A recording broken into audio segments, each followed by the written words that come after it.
Hello' everyone, good morning. আজিৰ ভিডিঅ'টো মানে ৰাতিপুৱাৰ পৰা আৰম্ভ কৰিলোঁ আৰু কিন্তু মানে ৰাতিপুৱাই যে ইমান ভাল নহয় মোৰ আজিৰ দিনটো।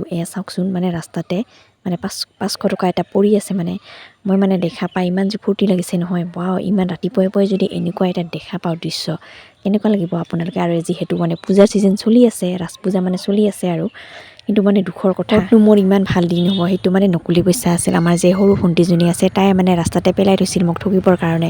আৰু এয়া মানে ৰাতিপুৱাই দেউতাই মানে মাছ লৈ আহিলে, মানে ঘৰত কাম চলি আছে সেইকাৰণে মানে মাছকে লৈ আহিলে আৰু এয়া চাওকচোন, আমাৰ মানে ফুলবোৰ ইমান ধুনীয়াকৈ ফুলি আছে, ইমান যে মৰম লাগিছে নহয় দেখাত।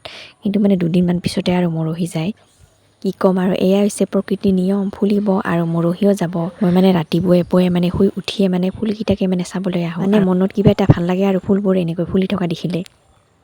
আৰু গাইজ, এয়া চাওক মোৰ কষ্ট, মানে ফুল ভিডিঅ' কৰাৰ কাৰণে কিমান কষ্ট কৰি আছোঁ চাওক গাইজ। মানে গছডাল মানে বহুত ওখ আৰু মানে বহুত ডাঙৰ, সেইকাৰণে মানে মই মানে ভিডিঅ' কৰিহে এৰিম, মানে যিমানো ওখ নহওক কিয়। আৰু এই ফুলডালৰ নাম বা কি হয় মই নাজানো, কিন্তু মানে এইটো ফুল মানে পূজা দিবলৈ নাপায় বুলি কয়। আৰু এইখিনি হৈছে মোৰ মানে আচাৰখিনি বনোৱা, ভোট জলকীয়াৰ আচাৰ আৰু জলফাইৰ আচাৰ মানে বনাই থৈছোঁ আৰু মই। আৰু তাৰপিছত মই এতিয়া এয়া আহিলোঁ মানে বাৰীত, মানে শাকবোৰ অকণমান চাফা কৰিবলৈ আছে, মানে হোৱাই নাই চাফা কৰা, তাকে মানে কৰিবলৈ আহিলোঁ। আৰু আজি মানে মই ভাত নবনাওঁ, মায়ে বনাব। মই মানে বাৰীতে মানে অকণমান চাফা কৰি যাওঁ। মোৰ মানে এনেও মানে কিবা এটা কাম কৰিবলগীয়া থাকিলে যদি আধৰুৱা হৈ থাকে মানে ভাল নালাগে আৰু এনেকৈ বহি থাকিবলৈ, মানে কামটো শেষ কৰিহে মানে ভাল লাগে। সেইকাৰণে মানে এইখিনি মানে চাফা কৰিম, একেবাৰে মানে শেষ কৰিম বুলি ভাবিছোঁ আৰু, কিন্তু হয়নে নহয় বা।